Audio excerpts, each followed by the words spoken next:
In this video, I want to talk about present perfect tense. The present perfect tense is used to describe actions that happen at an unspecified time in the past or started in the past and continue until now. Mesti nak ingat tahu ini ya.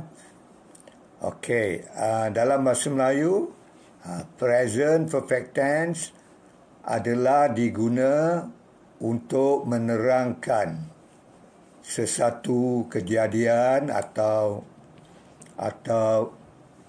satu tindakan yang berlaku dahulu tetapi masa itu tidak diterangkan, atau satu action itu telah berlaku di masa dahulu tetapi masih lagi hingga sekarang. Itu pasal dia dipanggil present perfect tense. Okey, kita mesti nak ingat ya, formula, dia ada formula, ada dua jenis formula atau bentuk ayat dia. Yang pertama, jika awak tengok situ, S1 diikuti dengan have dan diikuti dengan past participle. S1 itu apa? Subjek.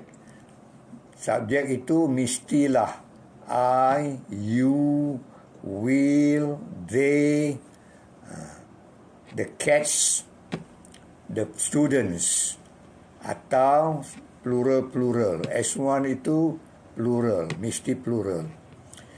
Kecuali I singular, tetapi dia mesti ikut formula ini. Okey, yang kedua pula, S2 diikuti dengan has dan diikuti dengan past participle.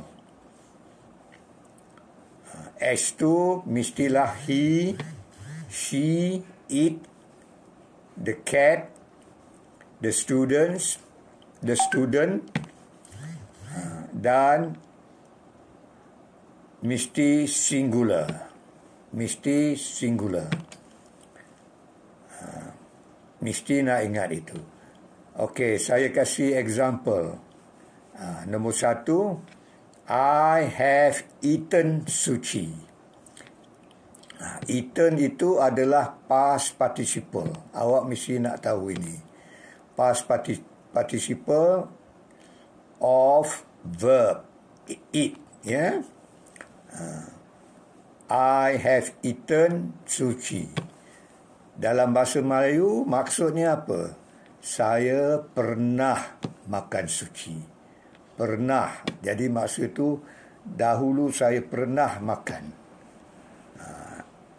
Ya, bukan past tense. Ini present perfect tense. Saya pernah makan sushi. I have eaten sushi. Yang kedua, she pula. Subjeknya she. Jadi mesti has. She has eaten sushi. Maksudnya dalam bahasa Melayu, dia pernah makan sushi. Mesti nak ingat. Present perfect tense, inilah dia. Mesti awak nak ingat. Dia tak sama dengan yang lain. Ya, mesti dia unik. Tiap-tiap satu tense itu unik. Okey. Sekian. Terima kasih.